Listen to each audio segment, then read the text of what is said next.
Hi, my name is Trevor Austin, founder of Authentic Life Financial Planning.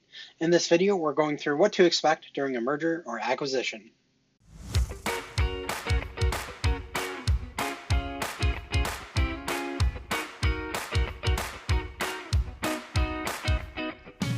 Switching gears a little bit, let's talk about mergers and acquisitions. Again, kind of three things to know. One, I'm just going to cut to it first just because it is a repeat, but really does matter is, again, have a plan, but be flexible.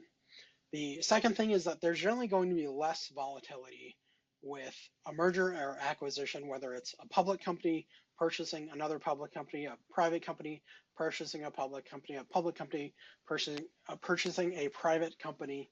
There's usually less volatility than there is with an IPO, and we'll look at an example of that. The second thing and last thing that I'll cover here is that you have to accept rule number one with mergers and acquisitions. And rule number one is that companies get to do what they want. They get to price the merger and acquisition. They get to decide on the timeline. The purchasing company gets to decide whether it's a cash purchase or a stock purchase or a combination. And they essentially get to decide what is going to happen with your company stock. And so we have to accept that that is reality. We don't get to change that. But once you have accepted that, that then allows us to focus on what we actually can control and what we can actually do within that parameter. So let's look at a quick example. So Anaplan was a public company that was acquired by a private equity fund in 2022. I actually had a client who worked at Anaplan at the time.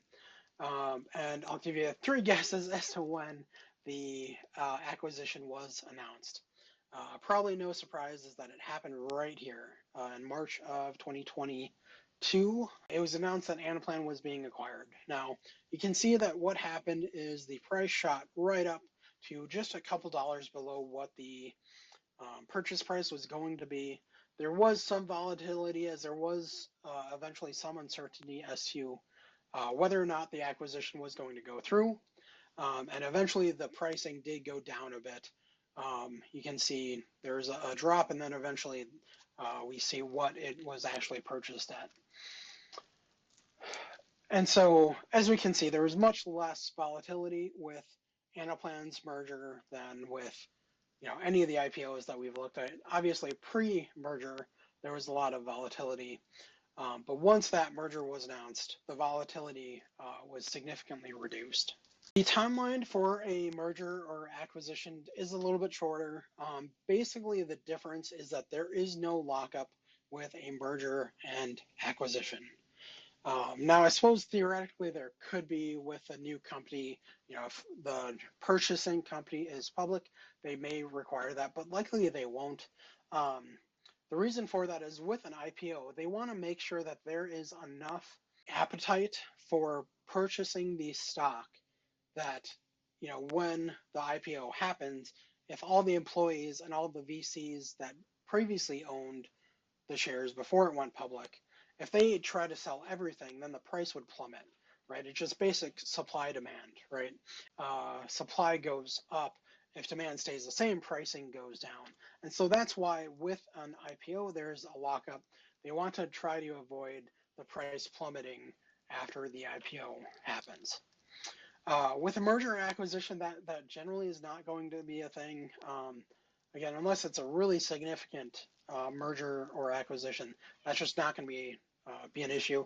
And then obviously with any company that is going private, that will not be an issue, since there's really won't be a market to sell the shares. There will be, just much smaller than what the public market is.